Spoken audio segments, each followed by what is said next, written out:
Hello and welcome to Castle of Horror, the show dedicated to horror movies and awesomeness. This week we're wrapping up this summer's Satanic Panic series. What an exciting series this has been. With the 1975 horror film, The Devil's Reign.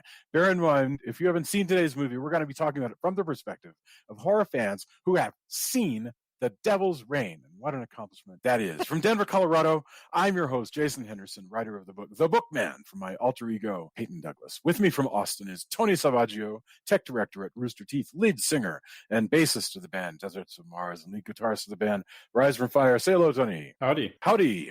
Also in Austin, Mr. Drew Edwards is the writer-creator of the long-running underground comic Halloween Man, currently published by Comixology. He is a winner of the 2018 Best of Austin Award from the Austin Chronicle and a member of the PEN America Fellowship. Say hello, Drew. Ave Satani. Indeed. No. Indeed. Sing it. And finally, as always, color commentary from the one and only Julia Guzman of Guzman Immigration of Denver. Say hello, Julia. Hello. Okay, The Devil's Reign. Oh boy, is a 1975 horror film directed by Robert West. It is one of several B films in which William Shatner starred between the original Star Trek series and Star Trek the Motion Picture, which is only like 10 years. Other cast members included Tom Skerritt, Ernest Borgnine, Eddie Albert, Ida Lupino, Keenan Wynn, and in his debut, John Travolta. It had as its technical advisor, Satanist leader Anton LaVey. Look how much went into this movie. And apparently Anton is actually in there, although I did not see him. So I think he's the one under the kind of bug-like mask. Oh. The one that looks like it should be an X-Men mask. Oh, okay. Well, all right. I think. And it also stars, I mean, we'll talk about it, but it stars not only William Shatner, but William Shatner's rubber face. And there's an interesting Hollywood history of that. So I cannot wait to discuss this film, which I've been hearing about for years and I've never seen until now. So, okay, Julia, I think it's been a while since we've started with you. So let's go Julia, Drew, Tony, and then I'll go Julia. Tell me your first impressions of The Devil's Reign. Well, my favorite line is one that's actually in this review that's on IMDb, where it says that it undeniably has one of the coolest and absolute creepiest opening credit sequences in the history of horror cinema, and it goes on to explain it, and then it goes, too bad the film continues after the credits. That made me laugh.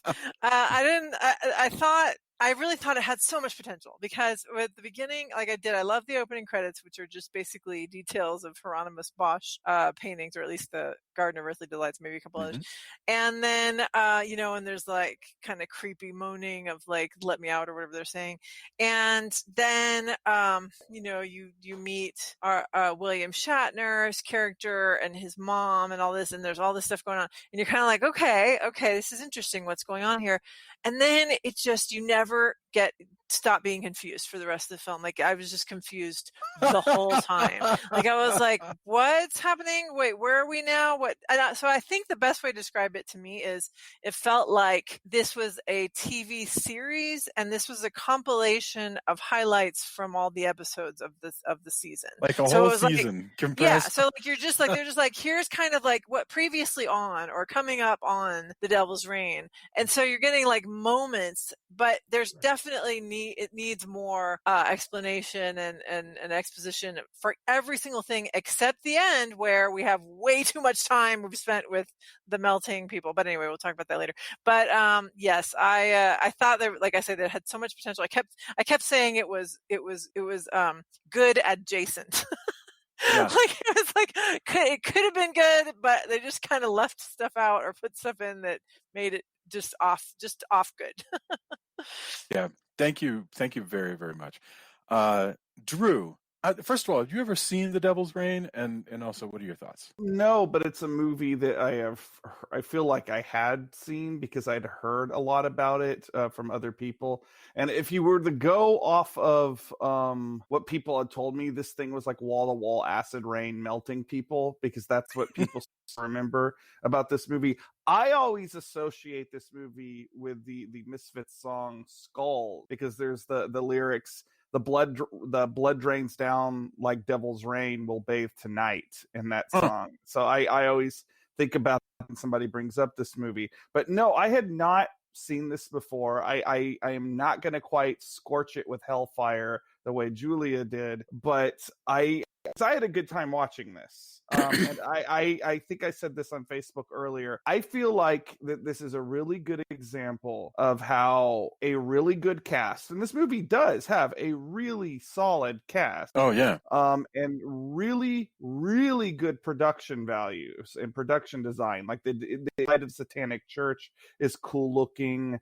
Like a lot, the flashbacks of like the purely cool looking, like there's a lot of cool looking stuff in this movie. The makeup effects are pretty gnarly. All that stuff elevates a script that really, really needed another set of revisions. Like I will echo or elaborate on some of the stuff that Julio's saying, because I often felt like I was watching a sequel to a movie that I had not seen. Exactly. And you know, it did not deter me from enjoying it. I had a great time watching it. And I think it's a lot of fun. And Ernest Borgnine, of all the cult leaders that we have seen throughout this this retrospective, Ernest Borgnine is the best, and he has quite possibly the best eyebrows in Hollywood history. He does have amazing eyebrows. He was made for a role like this. Like I absolutely loved him, and I loved all the stuff of him and William Shatner at the very beginning, like the in the old West town, like bouncing off each other, like that stuff was super great. So I enjoyed it. I don't know that I would call it 100% knock out of the park the way like the Race with the Devil was, but definitely a fun movie and one that's watching. Yeah, fantastic. Tony, what are your thoughts? I liked it better than it seems like everybody else. I don't know what you, Jason, but I agree that it could be a tighter script. Like, there's no doubt about that. There's parts that just there's meandering parts, and there's a lot of action, and it's a little uneven. But as far as we watched a lot of movies about demons and the devil and cults. The devilry ratio in this movie is extremely high. They waste no time. Everybody's scared. They throw you. I like that they throw you in.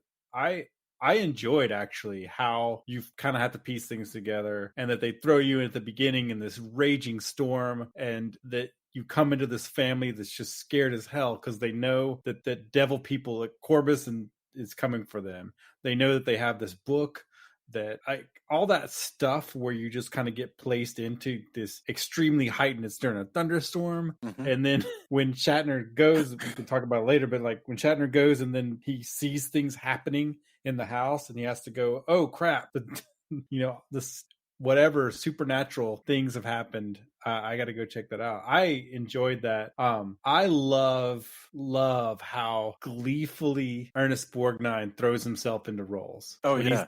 Because he's like the same, he has that same amount of like, yeah, this is the best as when he's in the cabbie, That's when he's in Airwolf. Escape from New York, right? Yeah. Yeah. When he has this just, yeah, man, I'm doing this and whatever it is. And it's so fantastic. And he pours himself into it. Again, when they first meet Shatner's like, oh, this water's bitter. He goes, yeah, but crap, I can't remember the quote exactly. He goes, yeah, but it's a great start.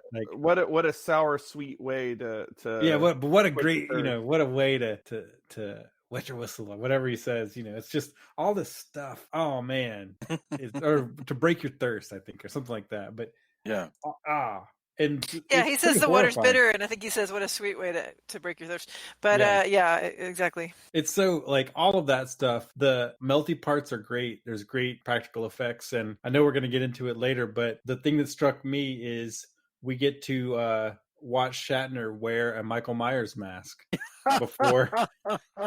You're right.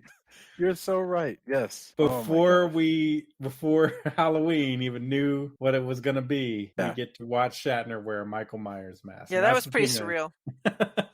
It's great. I enjoyed, And this is absolutely, you could pair this in a drive-in with Race with the Devil, and it would be fantastic. Oh, absolutely. Yeah. Thank you very much, Tony. So my feeling, I mean, I'm really torn because there are things I think are just genius about this and things I think are not all that successful. But I have to say, a lot of the things I think are not that successful, I actually still really enjoy watching this movie. Much more than a lot of other movies that are much like ostensibly better made than. But let me put it another way. The stuff in the script that makes no sense, and there's lots of it, where it's exactly as Tony and Julia both said from two different directions. Tony has said, you're plopped into it and you have to kind of piece it together. And Julia's like, it feels like we are watching that Battlestar Galactica movie where they cram an entire season into 90 minutes. You know, where you're just like watching like 45 seconds out of an hour's worth of material, and it just keeps going. But that makes it into such a bonkers movie that it's fun to watch. Again, I think the finale runs a little long, but other than that, you know, I'm amazed at the craziness and how many ideas are being thrown at you, and I'm also amazed at the commitment of some really, really high octane caliber on talent on the screen. I mean, you know, Keenan Wynn in a minor role, Eddie Albert, Tom Skerritt, Shatner, Ida Lupino, all of these people, all of these are like major Hollywood stars, and they are giving their all to a story that I'll bet not a single one of them could explain to us. Right. If you ask them what is going on. So really quickly, I want to talk about what's going on, but I don't want to forget some things that I don't want to forget as we discuss.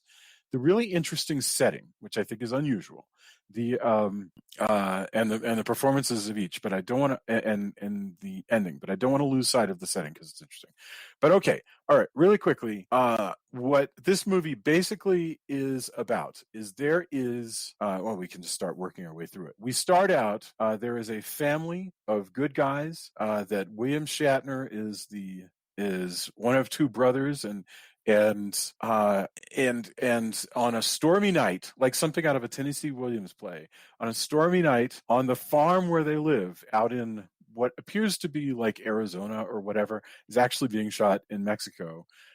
They are certain that the local satanic cult is going to make their move and try to take a magical book that Shatner's family has guarded for generations. And they do. In a scene that is like something out of a Western, they distract Shatner, they steal Ida Lupino, which is Shatner's mom, and Shatner has to go and rescue them, and that starts a sort of cat and mouse game on who's going to get this magical book. I agree that it's an exciting opening, even though I'm already confused like from the beginning, but it is exciting to kind of be like, oh my gosh, like you're just like thrown into the action. There's not a bunch of buildup. I'm just laughing because I pulled up the IMDb page just to see like, okay, like, what are we looking at?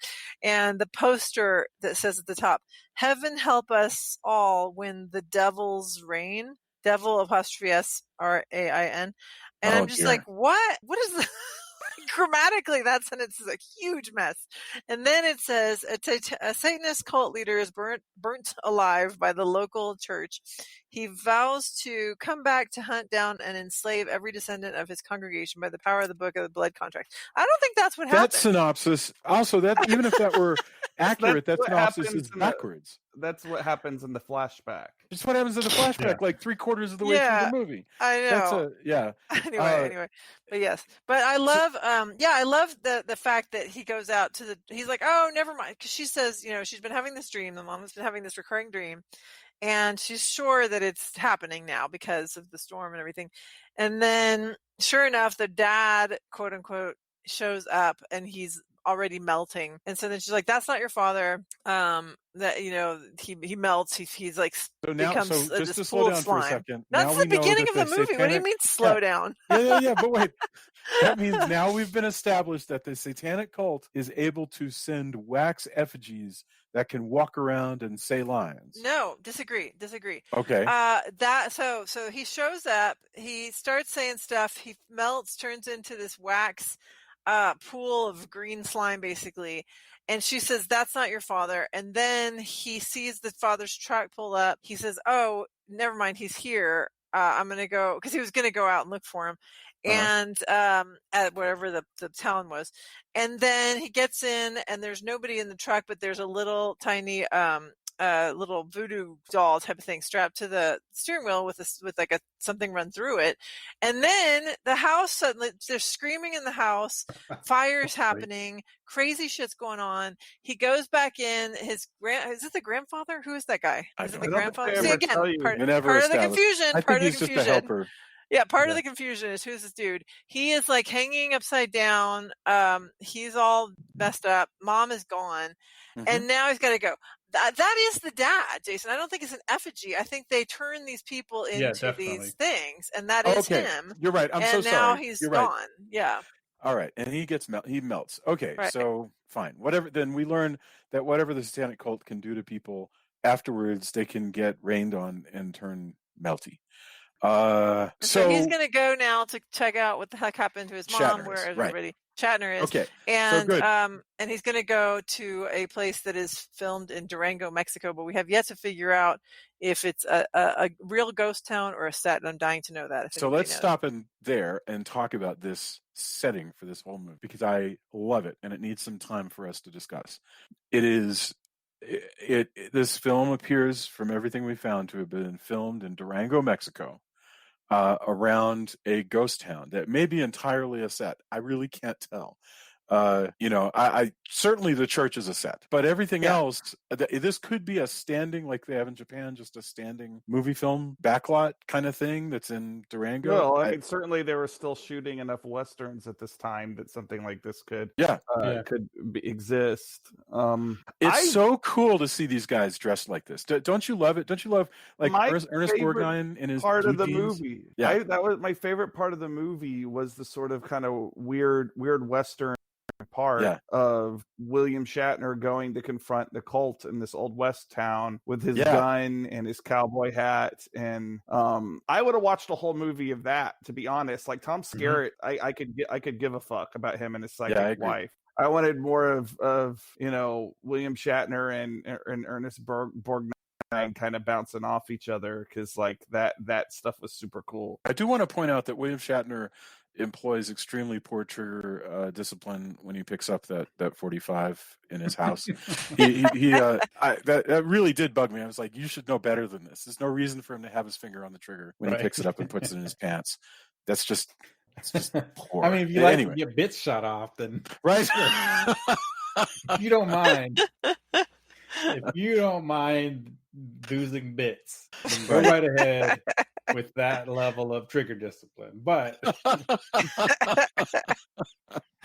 there was a lot of go ahead. There was a lot of I'll get more into it when we get the time, but between Shatner losing the medallion that they give him, to them putting down the book later on, like Tom, or no, it was Eddie Albert who puts down the book. There was a lot of people with poor impulse control problems. This is true. Oh my goodness, you're so right. Strap that freaking book to yourself or something. Well, the funny thing is when Shatner's got the medallion and they do a trick that is like straight out of the miniseries The Bible, and straight out of like a cartoon show. And I'm not mocking it. I'm just like, that's the level that we're dealing with, where they go, haven't you seen? It is not what you think. And suddenly Shatner has a snake around him and he goes, and he throws the snake. And still, but again, that's part of what makes it awesome, because it's Ernest Borgnine just leering at him like, you rube. Because when Shatner comes in, he's like, oh, well, I think we should, I'll make you a bet. And this demon goes, all right, sure, you won't win. Like, no, let's do this bet. Sure thing. This sounds great, like a great idea. I'm sure you'll what win. This reminded me of? It's so good. Oh yeah, your faith against mine. I mean, that's just, all of this stuff is fab. It reminded me of like see if you guys know what I'm talking about. I'm sure that you do. But if you think about like those black and white horror anthology comics of the 70s and 80s, where like by Skywald and Marvel had some and everything. This feels like one of those stories that would have been in like 3 or 4 parts of 7 pages each. Your In one of faith those against magazines. mine thing really also, I can't help but about Salem's Lot. Yes, indeed. Yeah. There's also this great moment. The movie's playing on my screen right now. Shatner, at the same time that they do the snake trick, when Shatner goes out to figure out what's going on at the old church in this ghost town, he goes outside and all the Satan monks are just standing around, sort of in groups of 2 and 3. And they look like they're out there, discussing philosophy or something. But when he decides to run, the camera is like way, way back, and you see Shatner running through these monks with like the medallion like it's a football. And it's the wildest scene where he's like dodging them. Well, whenever they're filming outside, they really do a great job of like making the church iconic. Mm-hmm. And the town seem like a little bit more dangerous than just some ghost town out there. Now, obviously, the interior is pretty much a standard kind of Satan set, but again, the Anton LaVey part kind of makes it more. You can tell that it's more closely based off Satanic Church kind of stuff. Especially if you've seen enough Satanic Panic, anti-Satanic Panic stuff. Sure. Or there was a couple documentaries about Satanism that I saw in the 90s that I think were filmed in the late 80s. Although the interesting thing about LaVey's involvement with this is LaVey's Satanism isn't actually devil worship, right? Of course. Although him taking because essentially Anton LaVey was a grifter. Sure. Him taking a paycheck to put his name on this movie is a very Anton LaVey thing to do. Well, the thing that struck me when I saw the credits was if you were in the know at the time, or if you believed the hype, in the 75, I'm sure there are a few people who saw that and went, "Oh, Anton LaVey's involved. We're in for some real devil shit now." Yeah. Even though you're totally correct that they're like his legitimacy isn't the same as as actual devil worship, right? But I could see somebody going, "Oh man, we are in for some stuff." Yes. Yes. When for you sure. see the name there, and I mean, again, it does deliver on all of that. Which again, under anybody, it's so crazy to see Ernest Borgnine in this role as this cult leader / literal demon later on, which is amazing. He said that that the movie was financed with mafia money and that he never got paid for his work. Anton LaVey or Ernest? No, Borgnine? Ernest Borgnine. That's terrible. He puts in an amazing performance. Yes, he does. Yeah, he really makes the film. Well, and it's really funny how, I watch this and I go, okay, the things that are hard for me to track, like some things are very easy, but I go, how do we avoid this when we're writing our own stuff? Because I absolutely do agree that sometimes two characters can be talking, like later it's Keenan Wynn and Tom Skerritt. Two characters can be talking and they can be referring to things that the audience hasn't seen or isn't familiar with. And that's totally okay. And so I'm wondering, like, what is that point on the gauge when referring to things that people aren't familiar with becomes too much and suddenly you're losing people? And I don't actually know. I think what that number is. Well, usually it's at the point where it just becomes kind of gibberish. Like you can throw hints at things. I mean, here's a good example. In original Star Wars, they mentioned the Clone Wars. Right. And you were left with, holy crap, what's the Clone Wars? Right. They didn't expound. They just threw stuff in there that sounded legit or sounded like history or legend. Yeah. And people also, a lot of movies are how you react. So if you throw a line out like, hey, that was the Clone Wars, or, oh, Corbus, when they first refer to him, how the actors react to the fact Corbus is like a weird name, right? Yeah. Would you see them go, oh no, that name? That's what makes it. With a lesser actor, it's not going to hold any weight. But also, if you continue to explain it, it's so much better as seasoning than it is to a lightly seasoned, right. medium steak is better than an overcooked full of salt and pepper steak. But here's the Right, case. but this go is ahead. this is one of those things where it's like, we got who Corbus was because that we get plenty of information about that.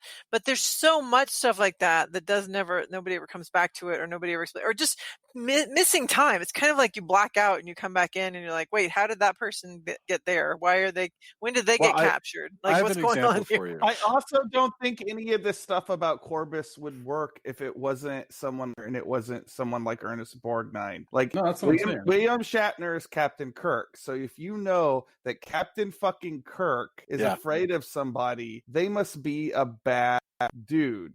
And then when you get an actor like Ernest Borgnine, because if they had cast like random hot 1970s actor in this part, they wanted Vincent Price. Vincent Price might have been able to pull it up. Yeah. Vincent Price would have been able to.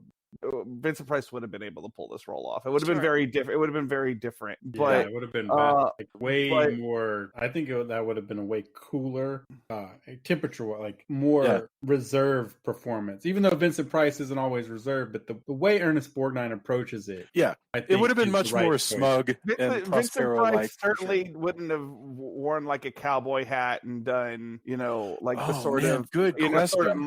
Manly man, stuff that Ernest Borgnine did. But like, again, I think Ernest Borgnine, is a type of actor that gave a earthiness, but also a gravity to this character. And really, like, this, again, I really think, Tony, like, I'm not saying that you're entirely wrong.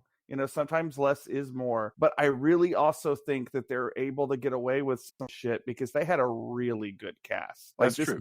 This is an amazing cast. I'm not disagreeing with you any of there. What Jason was asking is when do you just say a bunch of stuff and it becomes meaningless? Well, but he had another example that he was going to give. Well, the two other examples come instantly to mind. One is there's a scene later on when after William Shatner has disappeared, when Tom Skerritt and Eddie Albert, who play Tom Skerritt plays William Shatner's brother. Eddie Albert is the doctor at the medical school that Tom Skerritt kind of works for, as the mentor. They're and on why he's the so porch. long, I have no idea. They're for exposition scenes. They're on the porch, pacing back and forth, talking about the meaning of this book and of where William Shatner disappeared to. And I'm listening to this. I get the impression that the actors themselves are lost. Like, where and I look, Tom Skerritt and Eddie Albert are great actors. They're fine, but I get the impression that they're saying a bunch of lines that mean nothing to them, and because it sounds like it's going in circles. You see it all the time with, again, we've talked about technology. Yeah. When you give actors lines, and a lot of times they flub it because it doesn't sound natural to them, so they'll go like, "That's a 2 kilobyte something." You go, "What?" That's exactly what I said when we were watching it. I said, "Oh, it's like how they in Star Trek they would just have parentheses tech or whatever like in the script, and then somebody else would go and plug it in." Yeah. If you give people that without having any kind of basis, and they're supposed to run with it, some actors, that's a thing that they can do fairly well, and they can sell you on it. It's, hell yeah, Jeffrey's Tube, like whatever. LeVar Burton, LeVar Burton's got it down. But some people need perhaps more context, or again, if you just string a bunch of gibberish together, even if it's correct, it's not going to sound correct, and that's often when you get what I think are probably ad-lib lines where I've seen, like, there's no way somebody wrote that, right? And right. They'll get it kind of halfway. And I think that's what you're seeing is just, again, that's where I go for less is more. Yeah. You didn't have to have, because you already had exposition with some of the flashback stuff. I agree. It is unusual. I guess we should continue to try to work our way through this in a logical order. So William Shatner goes. He has that wonderful Old West scene with I almost said Dominic Santini, with Ernest Borgnine, and then Santini was who he played in Airwolf. For some reason, have you ever read the Devil's Bible? See, and like that scene starts out good, but where he's like trying to pump the water, and then Ernest Borgnine comes along and goes, "Oh, do you want water?" And he just pumps it, and all comes out. And then he drinks some, and it's bitter. He says the thing about, "Oh, but it's sweet to break your thirst."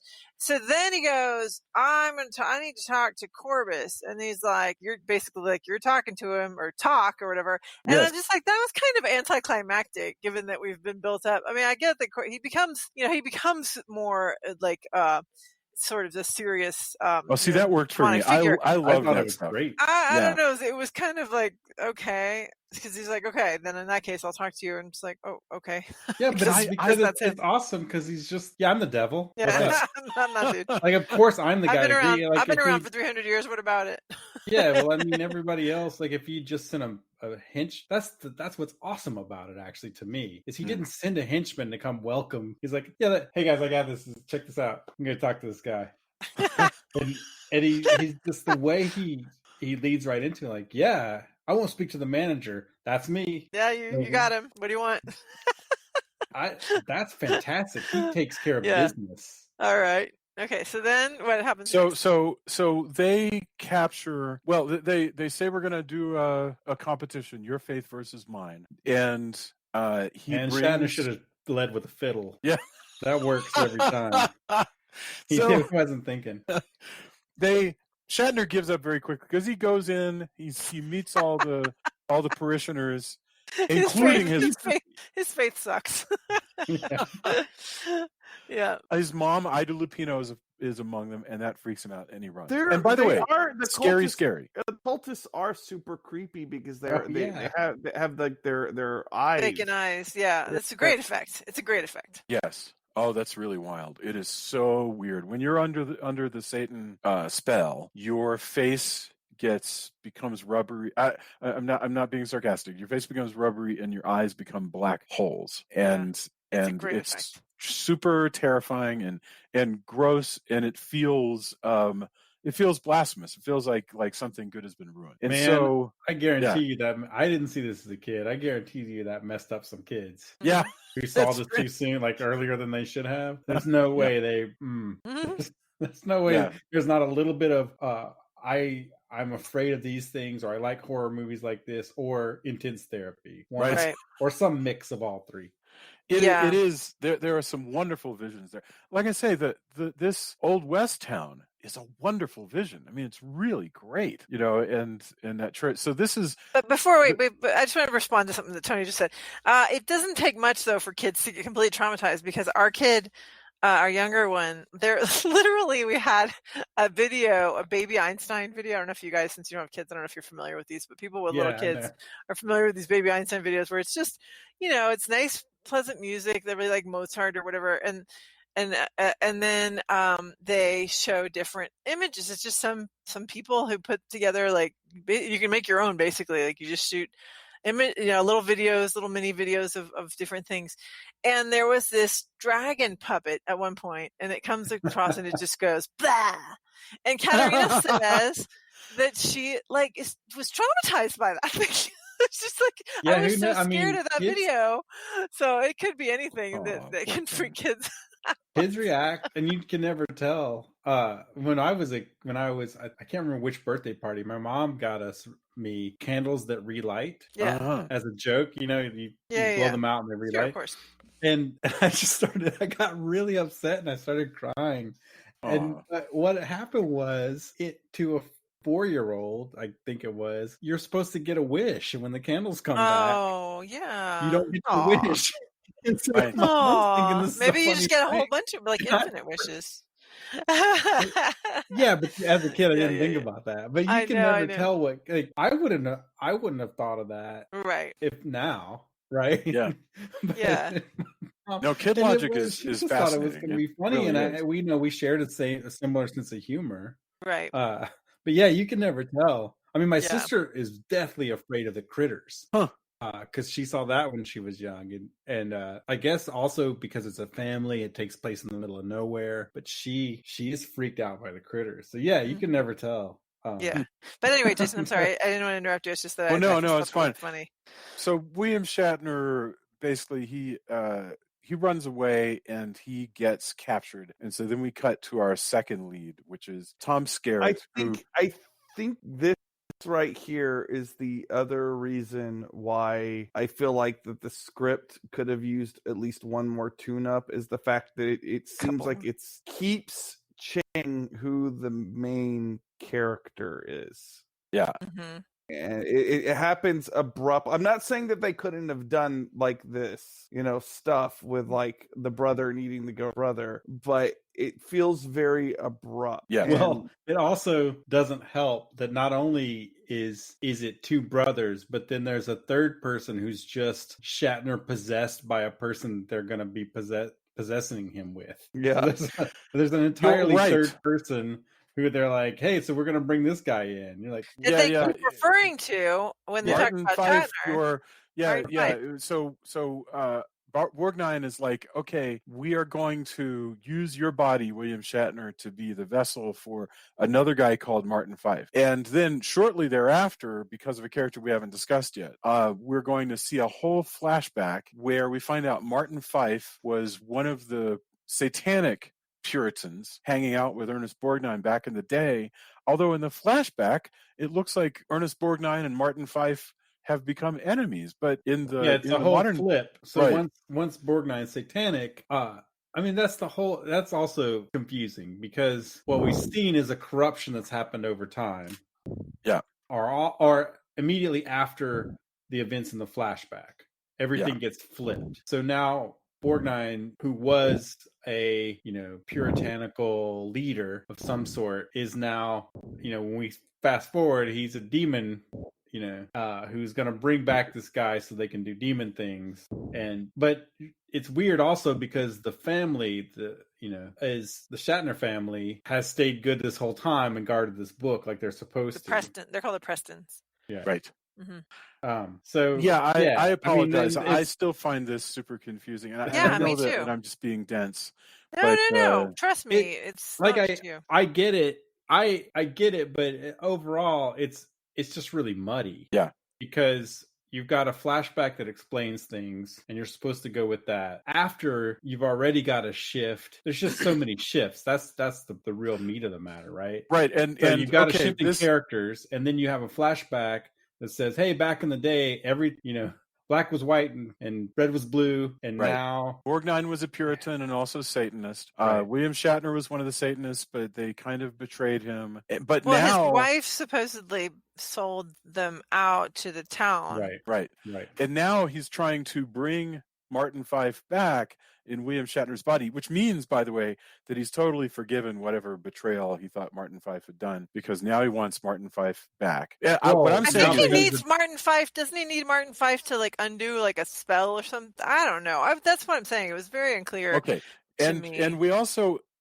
In a second, I want to get to the thing that is the Devil's Reign. But before that, I just have to mention all this flashback is being delivered to us by Tom Skerritt's psychic wife. So there's also psychic powers in this movie. And this is like half an hour or more in. We go, oh, well, we've also got psychic powers. And I know that, once again, we talked last week about how Rocket Raccoon and the tree guy can exist in a movie. Yes, Groot. So it's literally his only line. So anyway, yes. My point is, if you can have Rocket Raccoon and Groot and aliens and all that stuff in one movie, then it shouldn't be difficult to have both Satanists and psychics. But it sure feels weird to suddenly have a psychic come in. I didn't have any problem with the psychic. That was fine, partly because I don't have any problem with psychics in real life either. So I'm like, that's cool. She's there. She's giving us plus but the whole point of her being in the thing that when she first shows up is that she's being studied. So, I mean, and they're in a college course and they're talking about this phenomenon. I kind of am really eager to jump to the end, but I guess I'll hold on. But the stuff at the end with her is fascinating. I really want to talk about that, but yes. I'll wait. Okay, so the Devil's Reign, the other thing we should mention is we find out that, and by the way, this is everything I'm putting together from the whole movie. So the Devil's Reign itself as a thing, it turns out is a vessel. It's a glass orb. It's a goat TV. It's a goat TV. Right. It's also an awesome goat-headed Satan TV that you can watch to see all the souls that are trapped inside, which was kind of awesome. But, yeah, go ahead, Tony. As I go back to the flashback, though, it's so muddled because you're also I'm sorry, I'm just laughing at how crazy this is. Yeah. The Fife family becomes, working back through it, the Fife family becomes the Preston family, right? Right. They changed their name. Yes, So, I think so. He's bringing back the previous Fife, who was a Preston. So he's basically bringing back a descendant. But what is also weird is the Corbus character is actually a Satanist, even though a lot of his lines seem like he's the Puritan, like moral leader. Right. They talk about holy things all the time. Right. So he's actually a Satanist, and he gets kind of ratted out. Right. But that's the problem, is there's not a, he is always the Satanist, but the way that they have sketched it out, it's really unclear. Well, and I would love to know what Anton LaVey actually told these people. Like, so in other words, is all this kind of true to how they see themselves? And is because I was telling Jason, I kept saying, my God, the chanting is so boring. There was always chanting going on, but it was really boring. Like, is this Anton LaVey going, this is actually how we chant, don't try to make it like more interesting than that? I think that's the case. Probably. LaVey, though, I think that's definitely the case. LaVey Satanism, you worship yourself. You don't actually worship the devil. So, like, I really feel like mostly he just took the check. Just took the check. Probably yes and no them, told them what he thought they wanted to hear, and because the dude was a grifter. I mean, if I had to guess, judging from how things play out, I think he probably consulted on some of the art style, especially in the church, and definitely chunks of the chanting, and some of the what you call prayer, some of the satanic prayer stuff. Like, all of that has definitely the air of any time I've seen seen any kind of anything that has to do with LaVey, like that's on video. It's all just perverted mass stuff. I mean, it's all basically but all reversals of that, I'm pretty sure, the Lord's Prayer and yada yada. Right. Yeah. But all of that is pretty much what I picture him, where he was at. And of course, he's more than willing, because of his ego, to be the second, because if I remember correctly, he's like the second in command whenever they do all of the rites, because he's got that crazy helmet thing. It was good. Let's not forget it was probably good for Anton LaVey's image to have his name on a horror film, because Anton LaVey was in the business of selling the brand of Anton LaVey, and but I mean, as far as this movie having any actual occult thought or philosophy behind it, like, come on, right? Like, it, this is Satanism. This is all Satanism 101. Like, you could have, you didn't need a consultant for this. All you could have seen, if you had seen The Devil's Ride Out, The Devil Rides Out, you could have written this exact same movie. Yeah, no, for real, for sure. But there's a certain amount of horror legitimacy, or devil legitimacy, that, if you attach that name to it, absolutely, especially during this time period, you're going to get, whoa. Like I said, people are going to take it in a different manner. Can I just mention, there's a moment when there are a lot of really great visions. Like I say, that church by itself, on the plane, beautiful. There's a point where they're dragging William Shatner around, the monks are, and they've got torches, and it's like twilight, so that the sun is out, but you can see these torches really beautifully. There's just some gorgeous visions in this movie. And to the extent that I watch a movie, I think it's been a long time since I've said this, but you watch a movie and you hope you come away with just one thing that inspires you. Those are some good visions, and the director of photography on this, hands down, all that stuff is great. All the nighttime stuff, and like filming all the stuff at night, to where it still looks really good and isn't just super dark. All the stuff in the rain, that's challenging. The fact that they set up all the stuff that's in the dark in the church. Yeah. All of that is just fantastic, and that's challenging stuff to do. Yeah. So, Well, and the art, cinematography gets the credit for Alex Phillips Jr. and anybody working, behind the cameras on this deserves a huge shout out.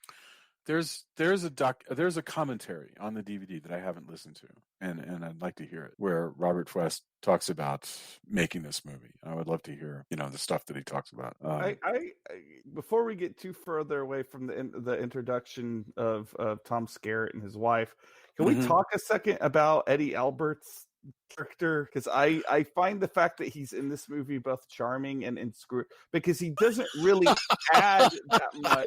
And I agree. Charming and inscrutable, by the way, is I would love that to be like a T-shirt. Well, I something we all aspire to. But go ahead. I heavily associate him with Green Acres, like most people. So the fact that he's in this satanic horror film, he kind of sticks out like a sore thumb, more so than even William Shatner, because at least William Shatner I'm used to seeing in some kind of genre type thing. He's some kind of expert on the occult and psychic phenomenon and things like that, but he doesn't really add much of anything. In fact, actually, other than the very end where he distracts the cultists, he kind of gets Tom Skerritt's character into work. He's the one that drops the damn book. So he is not necessary. There is no reason to have Eddie Albert here. He's there to be kind of the Loomis character in a way, but it doesn't ever really gel. By the way, as far as devilry goes, we did have Shatner in Incubus, so he's true. Well acquainted with. I mean, it was in Esperanto, but he's done his share of horror stuff before this. So he, like I said, he definitely doesn't stick out the way Eddie Albert does. Yeah, and I think you're right. I think he was supposed to be kind of the Van Helsing type character, but there's no time. He does need a whole episode to himself. It's exactly what Joey was saying. There's just no time. I kind of wish that they'd given stuff to Tom Skerritt's character, because I think it would have strengthened him by saying yes, I'm this expert on, and it would have made sense since he comes from this family that's charged with guarding basically the Necronomicon from the Evil Dead franchise. And, right. It would have been, you could have condensed that into, and it would have given him a little bit more legitimacy as well. If he's like, well, my family's been involved in this, so I took it upon myself to really study this. It would also kind of make more sense that he would have a psychic / more occult adjacent wife, because he's been exposed to the supernatural, so he's cool with that. That totally would have, it is what it is now, but I kind of agree with you. It would have given and you wouldn't have had to have as much person to person exposition. You could have gone, hey, I know this stuff because I studied it, because I need to, because my brother is the first in line to be replaced by you're right. soul. Yeah, well said. You're right. We could have done that. You could have had some kind of scene just with Tom Skerritt and his psychic wife at med school, and he says, well, I never told you, but my brother is guarding the Necronomicon. I like it when you call it that, Drew. And it's funny that you have that would have made sense. But okay, so they're just cramming it, and you're right that maybe with one more revision you would have lost the character and just simplified Skerritt's character. It's also super weird to replace, switch up who the main character is like half an hour or 45 minutes in. That's just super strange. But whatever, that's all happening. So yeah, Tom Skerritt shows up. He can't get any police help because there was the big storm, and so he has to go out, and the police are looking for, helping people after the storm. So Tom Skerritt and Eddie Albert and his psychic wife, whose name I cannot remember, have to go out to the church looking for William Shatner, and that gets you to there's running around, but basically it gets you to the finale where they're going to try to do a big ritual. I cannot even remember what the ritual is. I apologize. Well, they're gonna switch souls. Oh, right. Yeah. They're gonna bring Martin Fife. Julie back to life. Preston is the wife, by the way. Julie. Okay, I'm sorry. Yeah, Yes. but you know what? So how- Honestly, yeah, like hard- I just looked it up myself, and I was like Julie, and you'd think that I would have caught it that her name was Julie, given that I'm Julia and I went by Julie. It's possible they so I never don't know say that her they. name. I don't think they say it at least very much, if at all. Anyway. Whereas they say Corbus many times.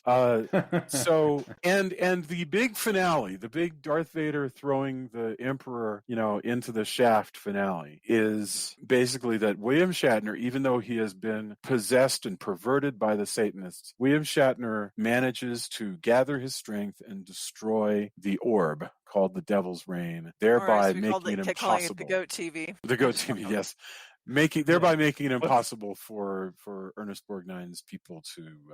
Well, so in the Goat TV are all Whatever it the is. souls of all the people who have signed the Devil Book over the last 300 years, and they're saying like "Let me out" or whatever they're saying, and then so when he breaks it, theoretically, okay, so this is when everything just goes batshit nuts.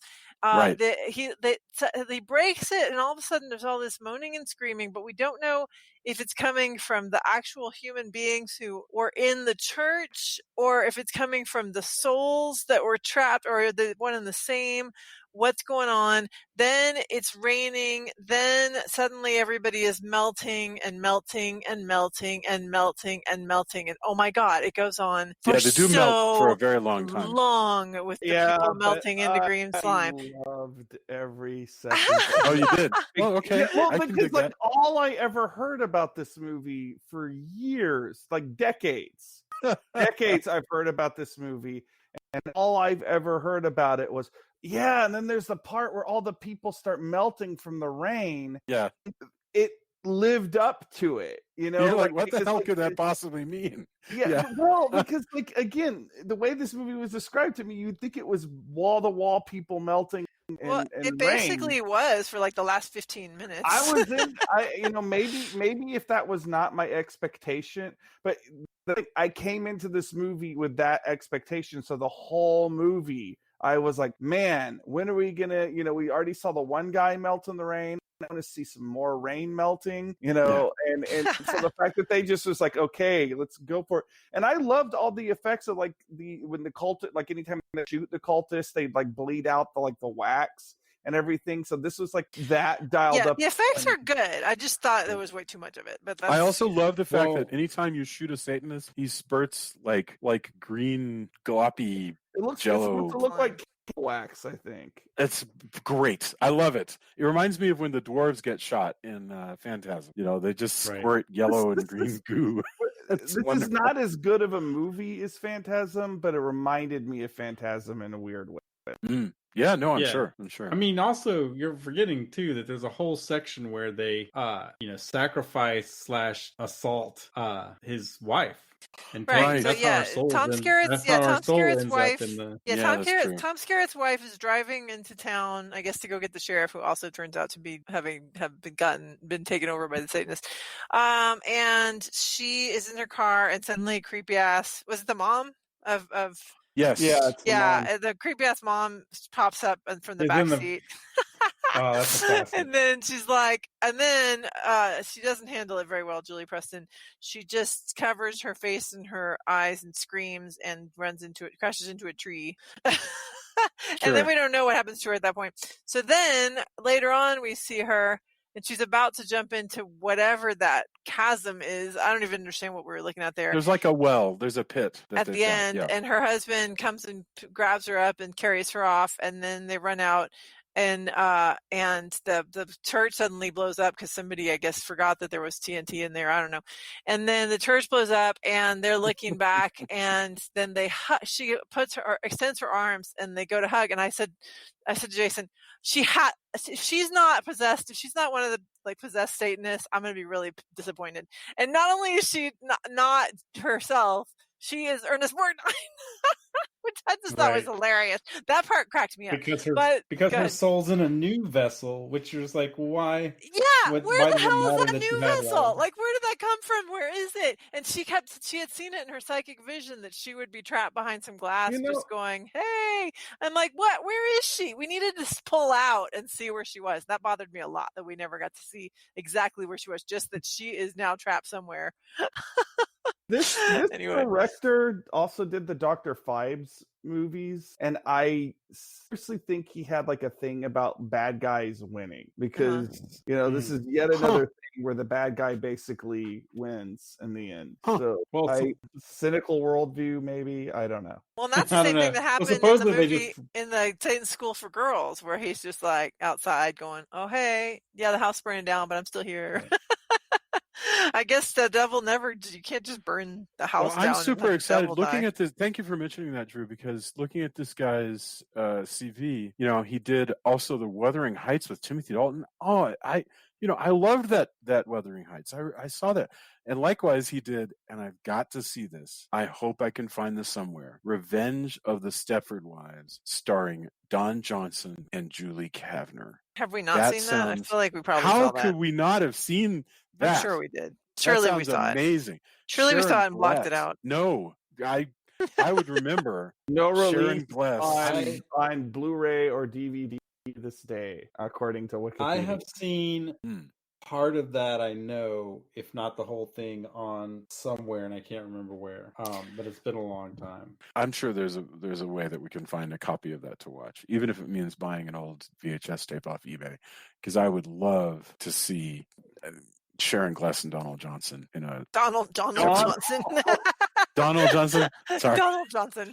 Do you think anybody honestly called Donald, Jason? I doubt it. Is that even his name? He's probably just. I don't feel like that's even his name. Yeah, I don't know why I said that. Anyway, okay. So Sharon Gless, by the way, made a movie on my street, so I got to meet her briefly. Just that's nice. Kind of I said hi. That's really neat.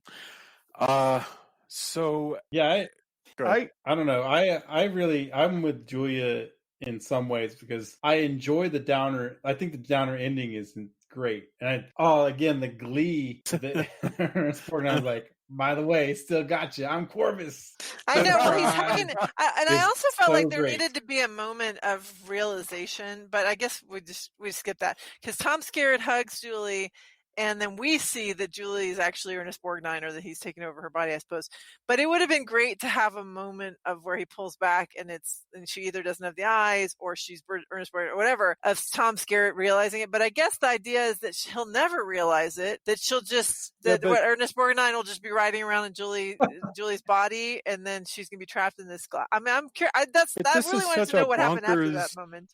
This is such a crazy Perils of Pauline satanic story that you just know that this stuff happens like every 6 weeks. I guarantee you that, yes, probably tomorrow Tom Skerritt's going to figure it out, and then he's going to start a whole nother adventure. Yeah.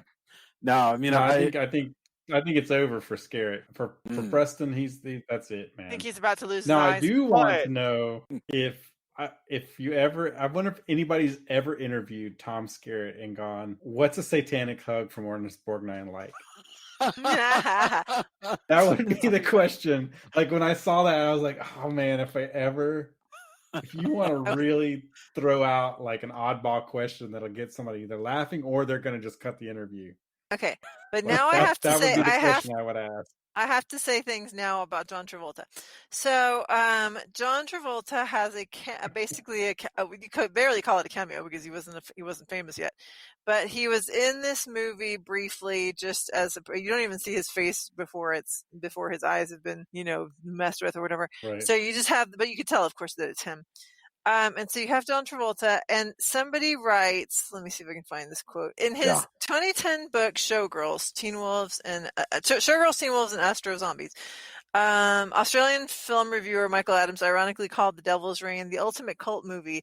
It's about a cult, has a cult following, was devised with input from a cult leader, and saw a future superstar indoctrinated into a cult he'd help popularize, which I thought was brilliant. But yeah, it's really interesting that John Travolta just shows up long enough to learn about Scientology. So it's cult turtles all the way down. Mm-hmm. I'm looking now at this other thing that we have to bring up, which is when Tom Skerritt during the big finale gets cornered by William Shatner, who's become his satanic self, and that's the Darth Vader will he turn on the Emperor moment. But Shatner is staring with his black coal eyes at Skerritt, and Shatner's face looks very rubbery mask-like. And who wants to tell the story of how the heck this mask came to be and then where it goes from here? Because it is really wild. Drew, do you want to take a crack at it? I will do my best. So Okay. they did a live cast of William Shatner's face to Yep. do the blacked out eyes thing that all the cultists have. That cast was subsequently used as a Star Trek William Shatner Captain Kirk mask. The same model of mask that was later modified to become the face of Michael Myers of the Halloween franchise. Which is my first, when I first saw him in that mask, went, holy crap, this is the first time that anybody's worn a Michael Myers mask. Yes. Well, the weird thing is he even does like a little head tilt that, you know, look like Myers would do. As soon as they first show Shatner in that mask, I almost paused it and laughing, because that's what instantly hit me. Holy crap, Shatner wore the Michael Myers mask before it was a Michael Myers mask. Yeah. It's amazing because the eyes are blacked out and everything. That's what makes it double amazing. The devil's eyes? Yes. That's right. Black eyes, the devil's eyes. He has his father's eyes.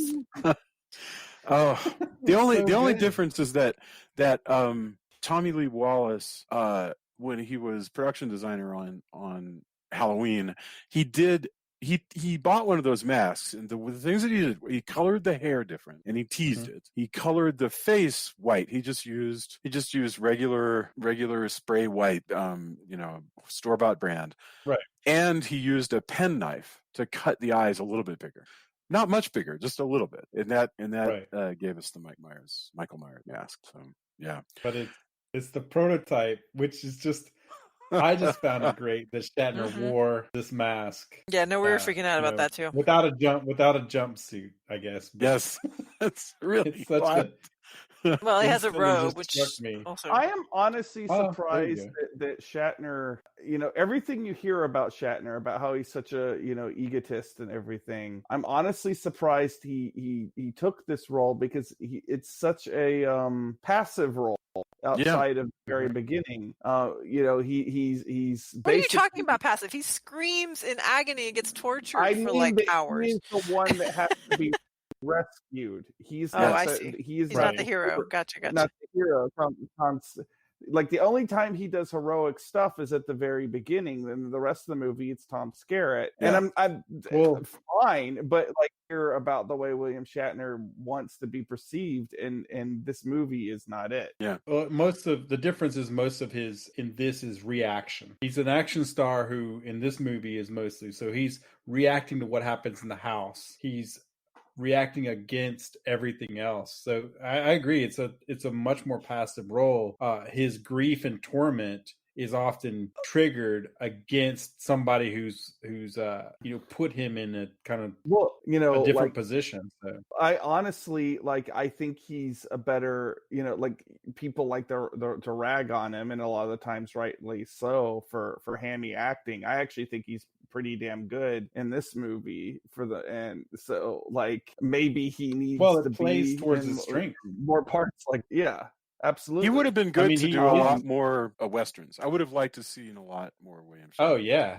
Yeah. Maybe there are a bunch I'm not aware of. There's a certain, I think with what Drew's saying, there's a certain level of him, the way that he kind of, I think hammy is probably a little bit harsh in this case, but the way he tends to emote works well in this, and the way he's chosen to he's so subservient and so put upon most of the time that his reactions and when he's going no and really it works well in that.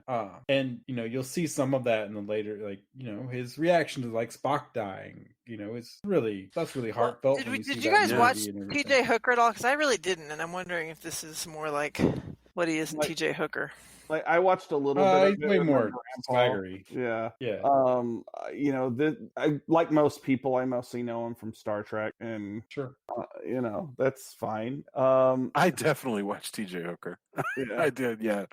Yeah, it's been a long time. I've never watched it again. I suppose I should, but since we watched Incubus it was over at your place, Jason, back in Austin. Mm-hmm, yeah, and in that he gets kind of thrown around emotionally a lot as well. Which I think did we watch that with Jennifer? Or am I making that up? It was a party. I think possibly we had a party. We called it Esperanto Captain Kirko, and we watched exactly. Incubus. Man, we were clever back then. What happened to us? I'm telling you, yeah. But a lot of his acting and sometimes overacting, I think really he's channeling some of that in this movie. The fact they're both devil movies makes it interesting. But if I remember correctly, there's kind of a through line in that. Now that I think about it, not that you have to see Incubus, it's definitely a singular. I'm glad you brought that up, though. But that's an interesting. Yeah, that is an interesting cult film. It really is. He was also in Little Women around this time. I want to say it was in the early '70s. Little Women, the miniseries, and. Although my favorite Esperanto thing is there's an episode of The Tick, the original animated series. Yeah, with Patrick Warburton. Oh, no. Okay, I'm sorry. Go ahead. Yeah. No, the original animated series. Okay. And then there's like an alien, if I remember it's aliens, and they go, we know all of your languages. We learned them all, except Esperanto. We knew that was going nowhere. It was hilarious to me, knowing, Incubus and how that story and everything.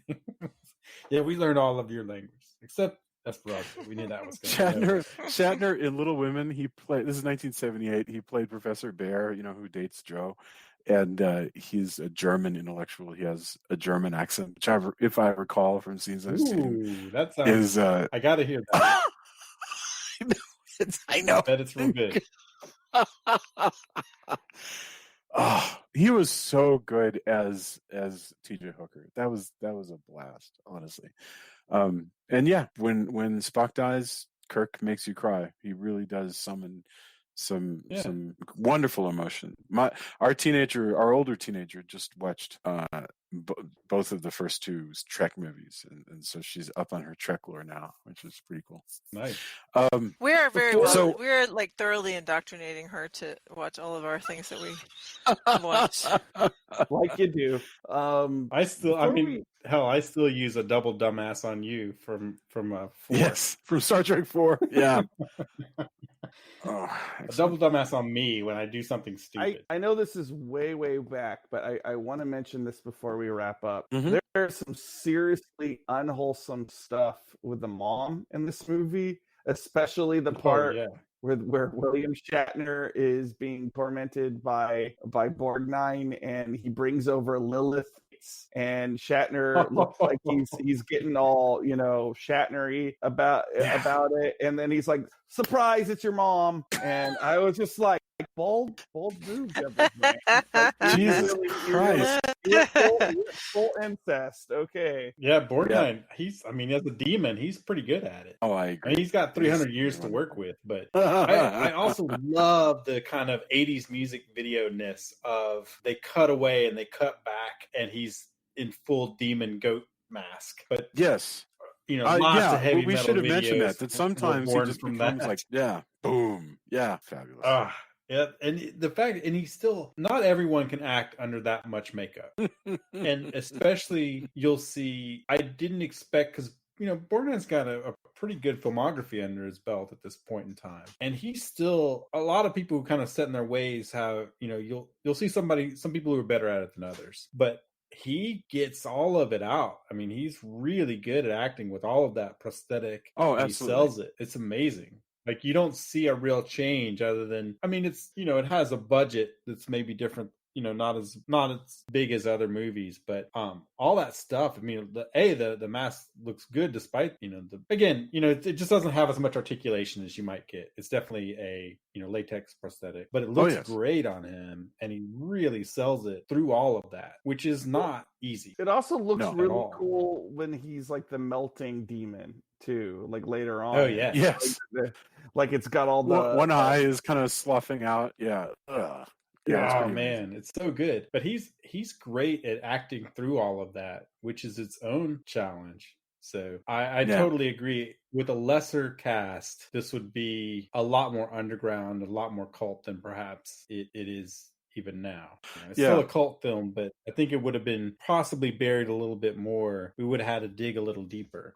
You might be onto something there. I don't think I would have had like people telling me for years, like, "Oh, you got to watch The Devil's Reign." If this did it. Well, I mean, the fact that it's got Borgnine and Shatner and all these people in it adds to its cult appeal, I think, because it's just got a really fun, like I know I sound like a broken record, but a really fun cast. Yes. Well, I mean, you'd probably still get a lot of people going, "Hey, you got to see it because of the melty parts," which is what you were saying you got anyway. But I don't think it would have had as much popularity outside of just that without a really stellar cast. Just really putting it all out there. Well, no, because there's plenty also of I love seeing Keenan Wynn anytime he's in something. He's great. Oh, absolutely. Yeah. And this was a period where you still saw him a lot. If this had been a cast of unknowns, then it would have been a movie like Equinox or The Curse of Bigfoot or something like that, where you're just like, you'd have no reason particularly to come across this unless it just happened to be playing one night. But they've, I actually am completely confused because this is a pretty good cast, and so it's a Hollywood movie, and actually they're spending a lot of money on the special effects, and those prosthetics, which may or may not have problems, those are not cheap. I mean, those are really nice prosthetics. So this is, and they blow up a church. So they've built, so this is not, nobody here has said this, but this is not a low budget movie. This is easily a mid-budget movie. And it's weird though, because I don't know. I think that's why you could call it, I guess you could call it a cult film, because it's truly bonkers. And I'm not even going to have a final I don't know thought, that I would. that is my thought.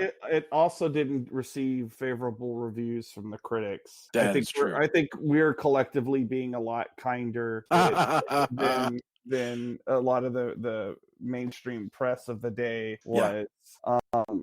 And I think the fact that it does have that appeal to people who are into this kind of thing, because I wouldn't hang out with my parents and watch this movie, I wouldn't, show it to the head of the local PTA. I've gone back to that old Rob Zombie quote of weird movies for weird people, and I think that this is qualified as one of those. Like, I think, well said. Yeah. Well, I also think that this does, as much as we talked about Satanic Panic, which I mean, really to me is, we've watched some 70s movies, but the meat of it is in the 80s, right? I think this is one of those movies that pushes people towards, look, this could happen anywhere. If it's going to happen in a crazy, I mean, this takes place in a ghost town, but you want to say that it happens in a community of people where, people are being stolen. It leads back to puritanical days where, hey, that's the how our country started. That kind of stuff. Hey, man, if cultists are coming after William Shatner, they could come after you. Exactly. But this is one of those movies that starts to set that tone, that paranoia of the fact that Anton LaVey is part of it as well. So not only does it, if you're kind of into that, like, oh man, he was part of this, so the Satan stuff's probably, legitimized, but also the flip side of that is, how can you watch something with Anton LaVey had a part of it? That's just blasphemy right there. Yeah. That's you're kind of going to sell your soul just by watching that movie. If your parents you gave him money. Certain kinds of people, they're going to. Well, Ernest Borgnine kind of thought that. He actually thought that there was so much weird stuff, and I couldn't find, and maybe somebody else can point me to what weird stuff happened, because that's not covered in this where I was looking. But apparently, all this weird stuff happened, and he was like, "Oh, I shouldn't have messed with I shouldn't have messed with the devil stuff. I'm not going to ever work on anything with Satan again. Are you serious? Yeah. Oh wow. How interesting. Wow. It says the shooting. This is an IMDb thing. Shooting of film was plagued by eerie events and accidents. But I'm dying to know what they were. I was trying to find them, You know, but I wouldn't haven't have been able worried to. about that. Vincent Price. Yeah, right. It would have Yeah. been like, Probably. how many more zeros can you put on there for me to play? Well, apparently he didn't get any zeros as part of the problem because of the mafia or whatever. Although, how crazy would it have been had Vincent Price been part of this, seen a bunch of stuff, and went, "Nope, no more horror or Satan stuff for me. I'm out."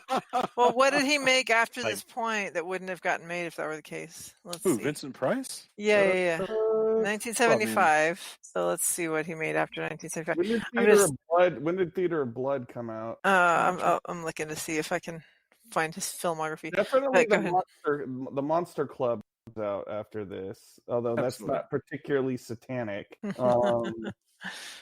Anyway, well, proceed, and I'll let you know if I see one that's interesting. House of Long Shadows, Yeah. if I recall, with Desi Arnaz Jr. What was that, like 1979 or something? Am I wrong about that? No, I think you're right. Well, I mean, just in general, if it No Thriller. what a 83, weird- my friend. I'm Yeah. sorry. House of Long Shadows is 1983. No What is the Thriller, matter with though. me? Imagine a world where no Vincent Price rap on the end. Oh, right. Well, but Thriller's not Right. satanic, so I don't know. Vampires might not Freddy count. the Well, I'm just Freeloader's saying- Christmas Dinner, which I loved.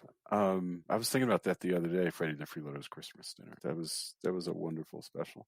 All You're Anyway. probably one of the only people who has uttered that phrase. That I You're was. in a very tiny minority Yes. of anybody who's uttered that phrase in probably at any time, but definitely in recent memory. It was a special that starred Red Skelton and Vincent Price, and it had to do with. No, I got you. Yes.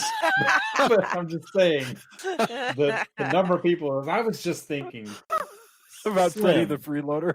Yes. about Freddy the Freeloader's special. Yeah. that number is slim. Let's just say that. And I love that that's a thing that you thought of recently. But it's hilarious to me. Little moments capture my imagination. And in that movie, there's this moment when they've scraped together some money to go to eat dinner in this nice restaurant. They're a couple of hobos, all right? And they go to eat dinner in this nice restaurant, but there's these urchins outside looking in the window. And one of them says to the other, tell you what, let me switch places with you because I don't want to see the urchins anymore. And I think it's Vincent Price who goes, it doesn't matter, I see them too. And that has always stuck with me, that feeling of shared guilt. And even though it's a very silly special, that you remember these moments so that you can like lift them, basically. Anyway, okay. I think that takes us to the end, especially because we've gone, amazingly off the rails. So Just do like we the have? movie, it's fine.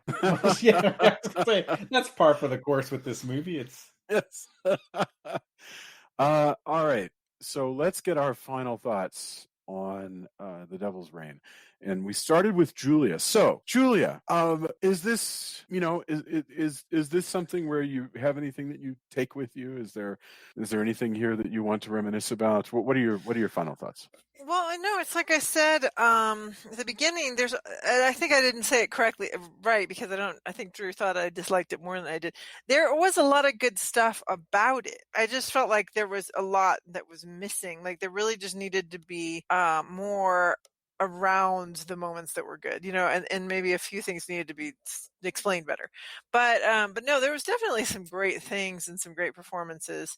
I just felt so confused so often, and it was distracting to have these moments where you're just kind of like, wait, what? Where did that come from? Who are those people? Why are they here now?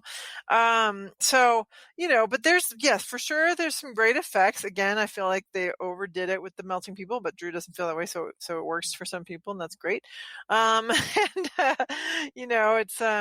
It's, I think as far as, I think I'll take away a lot. I mean, I think there's definitely going to be things about this movie that I'll think about in the future. Just in terms of, well, especially, all the weird eye effects. I think that's something that may haunt me in my dreams, just the black eyes. And It's Yeah. very strange. So, I think they accomplished a lot of what they set out to do, and then maybe if they'd gotten somebody else to come in and clean the script up, they could have had a pretty decent film on their hands. I just realized that I had mixed up earlier when Drew said he has the blackest eyes. And that's the line from the doll's eyes was from Jaws. Well, and then I did, like a doll's eyes. Rosemary's Baby The reference. father's eyes. Yes, there's a Yeah. lot of eye stuff. In other words, as coherent as the least coherent parts of the script. So. Exactly. All right. So, Drew, what are your final thoughts on The Devil's Rain? I had a really good time watching this movie. I mean, is it perfect? No, it's got a lot of problems with the story, but the individual bits make up for that. I could look at the way the Satanic Church is designed like forever. I love the melting effects. I love the cast. I can't say that enough. I think this movie lived up to my expectations of what it was going to be from how much I had heard about it. So and there isn't, when you're someone like me who obsessively watches horror movies, you get to a point where you feel like you've seen everything. So it's nice to come across a movie that A, I have actually heard a lot about over the years, and B, I have not seen. So that in itself was a nice novelty, because like there are some days where I feel like I have literally seen every horror movie ever made. Like it's crazy how many horror movies I've seen. So and I'm sure that you and Tony, probably at this point Julia, can relate to that to a degree. So I had a good time with this movie. So, faults be damned. Like not every movie is going to be perfect, and that's a lofty expectation to put on anything anyway. I just thought that this was a fun movie and a good diversion on a week that I really needed a diversion from my own thoughts. So, God bless you, The Devil's Rain. Okay. Excellent. Yet another sentence I didn't think I'd ever hear. Tony, what about you? Oh, I really enjoyed the movie, and I think pound for pound, especially if you've seen a lot of more slow burn movies in this kind of genre with these tropes, the amount of devilry and sometimes almost the beginning when he goes out to the car and comes back had a very Lovecraftian kind of feel when you see all the stuff going on and there's a mystery about what's going on in the house, and he comes back and everything's just chaos. And by the way, he comes back very slowly. I loved all of that. Given what's going on, I thought it took him way too long to get back inside the house. I mean, he's pretty scared. Yeah. He's like, do I run? Right. I think that's why it takes him a while. There's a pretty good reason. No one would blame him if he just drove the hell off. Right. True. Right. True. Absolutely. With all of that going on. I think that while some things are muddled, I mean, you also get some great bits with, Tom Skerritt being an action hero when he has to take care of business after, his car gets blown up and there's a guy driving off in the other car and he wields a shotgun and there's a whole Western town moment there. Yeah. People popping up in the back of cars, all these great bits that are amazing. Ernest Borgnine just sells it the whole way. I love it. Great acting through makeup. It's a shame that it is a little bit more muddled than perhaps I followed the through line and enjoyed it a little bit more as far as that goes. I didn't have as much problems with it, but it probably would have gotten more play, I think, with a little bit more polish. But again, with the cast that it has, elevates it to a degree that's really great. I'm glad we did it. I was super happy with just, there's so much to take in. And the effects are great too. Like even the jar that it's called the Devil's TV or whatever.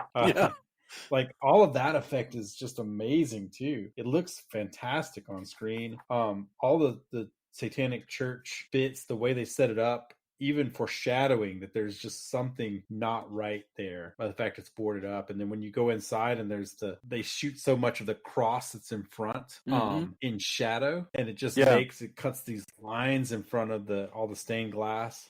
Really great. Anybody involved in setting up the shots and the cinematography, all that stuff, they deserve more credit. It's beautifully done. And I do love the quote that Julia brought up, where it's cult within cult within cult within cult. That's amazing. And I would definitely show this back to back with Race with the Devil. Absolutely. That would be fantastic. I really enjoyed the movie a lot. Wow. I would add nothing to that. Well, other than I'm very happy that we watched it. So thank you so much for spending time discussing this one. Because I never imagined that we would ever get around to discussing this, and I'd never seen it before. So it was a moment of first for me. Just like earlier this week was the first time I ever saw Child's Play. So I've been getting to see some stuff that I'd never seen before. That's really neat. Okay, I want to get people's endorsements, and when you give them to us, like whatever it is that you've been watching or listening to that you recommend, remember this is the last time we will be together for about 8 weeks. We'll probably do a few hangout episodes and interviews and things here and there, so we probably won't completely disappear, but we're going to go on summer vacation. So if you want to tell people to read something or whatever, bear in mind that you can give them a really big piece of homework, because you won't be back for a while. So yeah. And in fact, Julia, do you in fact have anything that you would like to tell people to read or listen to, or just to recommend that you've been enjoying or whatever? So my as far as reading, I think you endorsed a book that we read the other day, so I'm not gonna get back to that. Okay. But things that I watched in the last couple of weeks, I don't think anybody needs me to tell them to watch Hamilton. But if you do, then go watch Hamilton. It's so good. I love Hamilton. We saw the touring production a couple of years ago here in Denver. And then watching the film with the original cast was just so fun.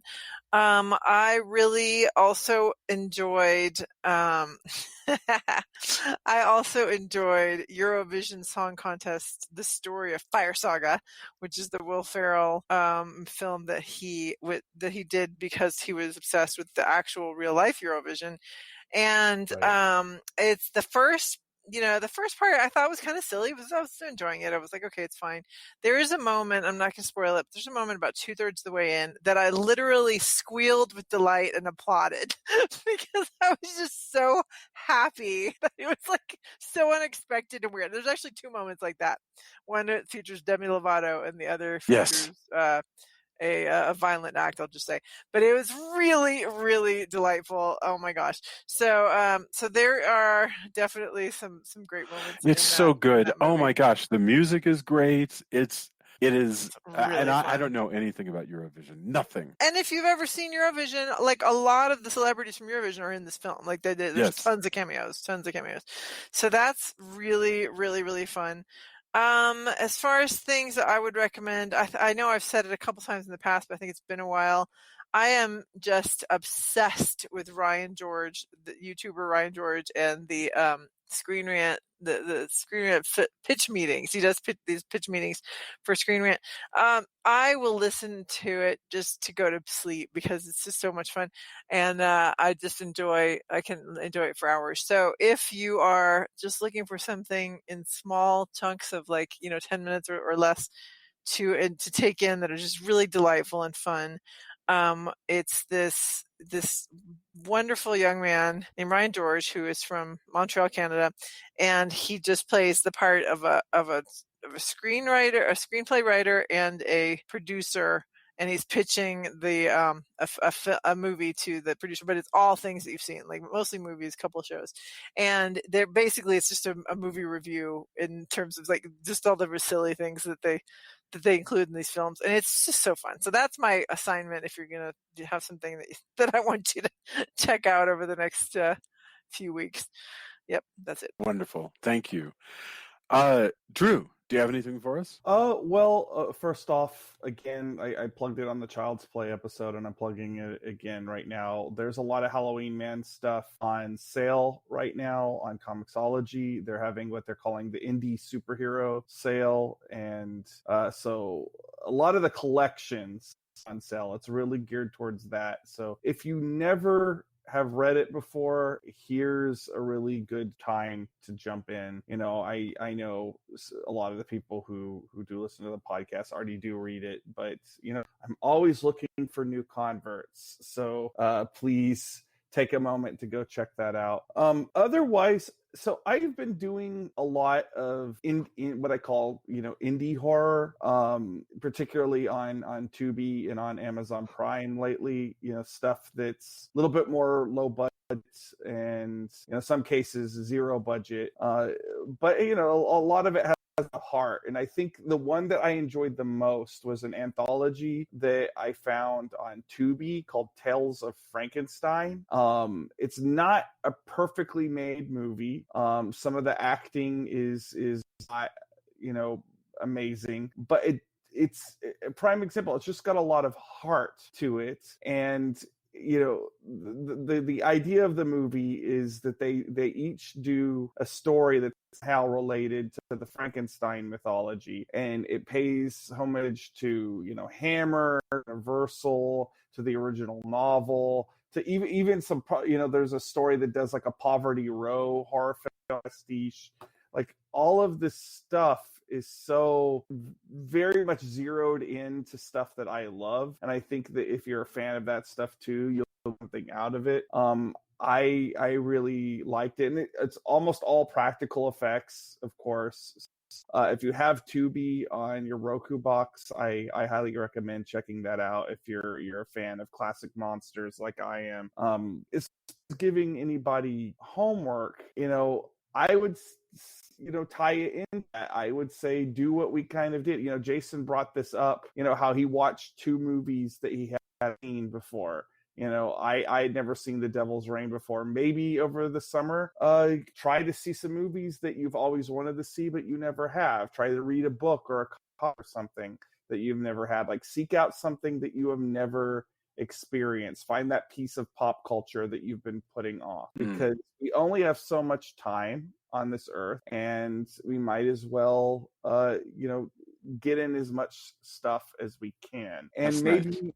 Maybe when we come back, you'll have suggestions on movies that we could do episodes on. You know, that's how we could tie this all in together. But that's my homework assignment I'm giving y'all. Thank you very much. That's fantastic. Tony, what about you? Let's see. For me, a couple things. I'm still reading Pure Invention by Matt Alt, which I talked about on the Hangout episode. It's fascinating.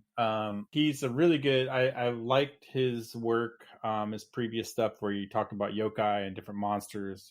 He's done several books that I really enjoy, but this book about Japanese pop culture, how it relates to the rest of the world, is just fascinating. There's constantly bits that I hadn't heard about, or it only had brief smatterings of familiarity with. I really have been enjoying that book. I highly recommend it. Let's see. As far as stuff, tangentially as well, it's kind of funny you mentioned Donald Johnson. Donald Johnson. Yeah, sorry. Donald J. Johnson. Sorry, Jason. Yeah. Oh, sure. No, Don Johnson. By the way, he there's a- is the Donnie. I looked it up. Right. Now I'm just giving Jason some. Yeah. There's a movie that I saw, but not a while back, Zachariah, which was a Western adaptation of Siddhartha, which has a really early Don Johnson role, which also is like this proto stoner rock thing. It is equally as weird and meandering as anything we've seen here, but there's so many little cool bits that I think it's worth checking out. Zachariah, it's also Western, so that in my head when I was watching Devil's Rain, I was reminiscing about this weirdo electric Western, kind of shot in a similar location. It's very bizarre. It's not going to be for everyone, but I really think that it's worth checking out if you're looking. It's called for Zechariah? You know, yeah, Zachariah. How do you spell it? You know, starring with an A? Zachariah? ZACHARIAH. Okay. Oh, we'll post the link, but Okay. it looks like it's available on Blu-ray even. I don't know where. I mean, it's probably streaming elsewhere, and I need to get the soundtrack as well, actually, because it's pretty crazy. There's a lot of cool stuff in there. The intro is really cool. Would make a great like stoner rock kind of video. It set the precedent. Now, like I said, it's a weird movie, but the Western setting of Devil's Reign kind of took me through remembering that, and it's well. I've not seen it, but you're right. It has Don Johnson and Country Joe and the Fish. Wow, I've not heard of this. It sounds great. It's insane. It's really, again, it's. I think that our audience probably would dig it. Definitely not horror, but again, the Western parts of Devil's Reign kind of took me through that. And like I said, pure invention. I had something else, but man, now I'm drawing a blank. But on the a little bit self-serving side, since we're taking a break, I'm kind of gonna go with Drew that as one of the things that's been really tough during all of this is Desert Tomorrow. We released an EP. We started working on bits for a new album, and all of that's been thrown to the side in a major way, both due to personal hardships from band members, and just, hey, we can't I can't tour with this, I can't play shows to promote the album, anything like that. And it's not just us, it's most musicians currently, although I'm surprised there's a bunch of my contemporaries who are releasing stuff and going back to the studio and everything like that. And I push for that. There's a band called Crown, KROWNN, Crown, from Italy, that just released stuff, and I'm kind of envious a little bit, and but also just really glad that people are still pushing through. So if find some bands, if you dig what I do and you want to promote, tell people about Deserts of Mars, we're on Bandcamp, or Rise from Fire, my wife and I's band. We could always use that, because this EP was like our first recorded material in 8 years, or since it's Mars, I like to say 4 Martian years.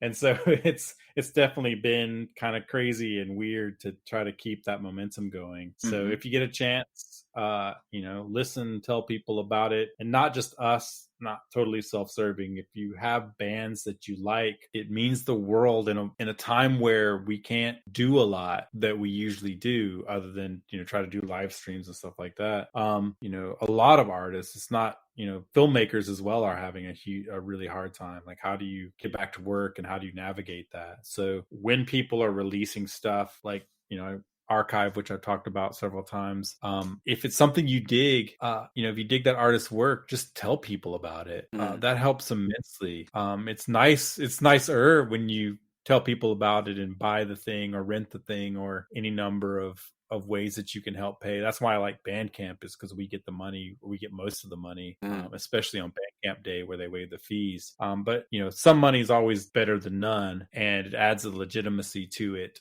other than just kind of grabbing it from wherever, or even streaming on Spotify. I mean, the number of plays you have to get. I love it when people play it, like, don't get me wrong, but it's hard to pay any bills or earn back the money that you put into the studio with that. So find those artists that you dig, and just heck, even just send an email.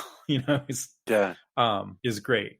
Hey, I really, I listened to that and it really was cool, or I saw that movie and it, really put me in a different position, or got me through the day, or I love the cinematography, any kind of stuff like that, where you're throwing something positive out in the world for artists that you dig.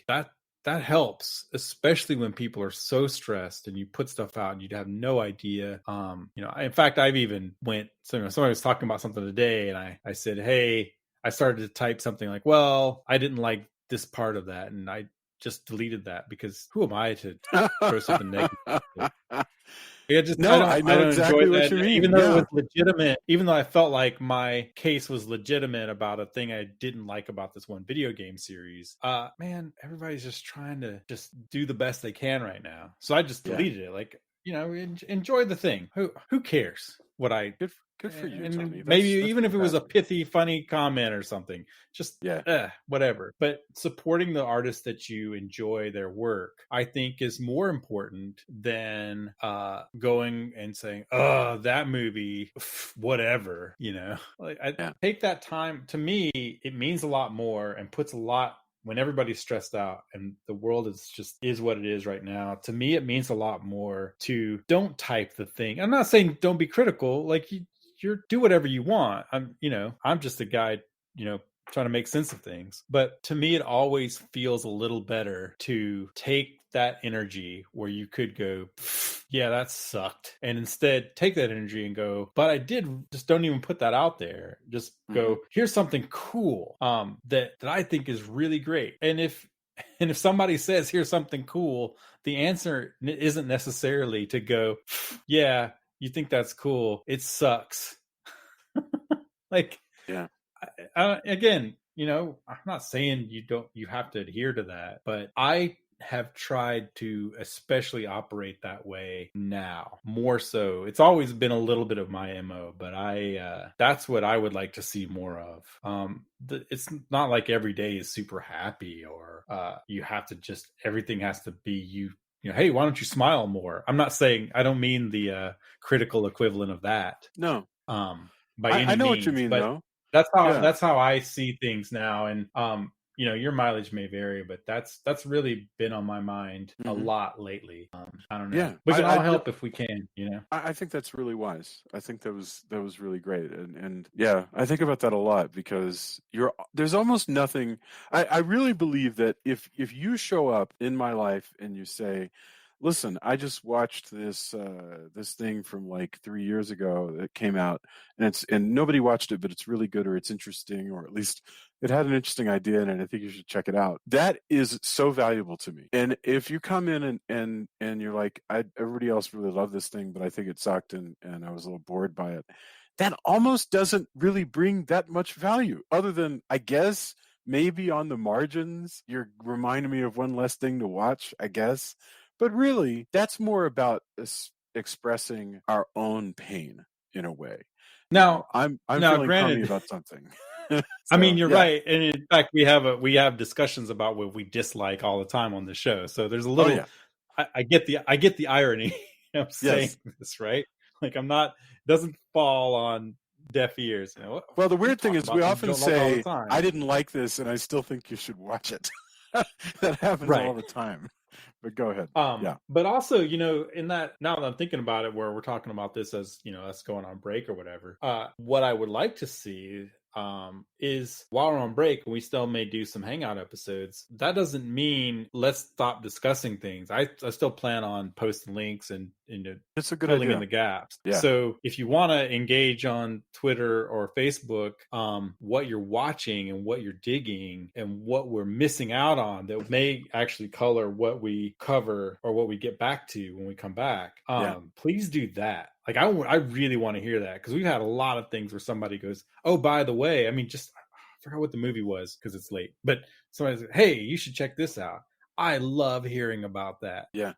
Just those kind of connections. I've actually started doing that on Tubi. It started recommending things, and last night I just added so much just weirdo crap to my list. I need to share some of that with you, Jason, actually. By the way, Amazon Prime has started first of all, by the way, Amazon Prime now lets you do profiles, so Julia can have a separate profile for me, so that it's not recommending crazy giallo pictures to her as well. That's cool. Although I got to tell Rain about that. Today, we started watching a giallo picture that Amazon was just like, we think that you would probably enjoy this. It has Italians and knives. And it's like, oh, I like Italians and knives. So, and it was called A Blade in the Dark, and it kicks ass. Oh my gosh, Lamberto Bava. I had no idea. That's what, it's so good for that. Anyway, awesome. Yes. Well, thank you. That also is the thing, engage, like tell us what we should be watching, even if we're not doing an episode that week. I really want to keep everything going, during that time period. So sorry I got long-winded, but no, but I thought that was very inspiring.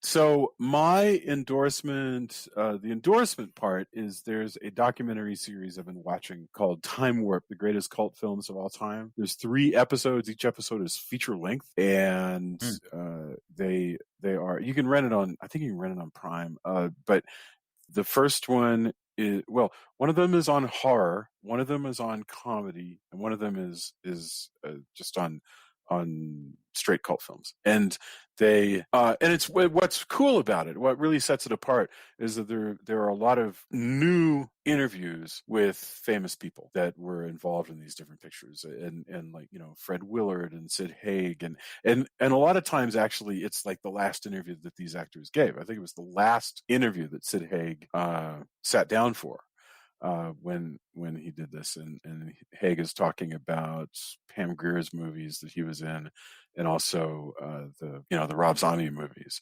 Zombie is on there. Just so many people firsthand talking about these movies. It is very cool. PJ Souls, so fun. I mean, talking about Rock and Roll High School, and yeah. So I'm enjoying it, loving it. Time Warp, the greatest cult films of all time. You should check that out. The first one was called Midnight Madness. It was just about the concept of the so-called midnight movie.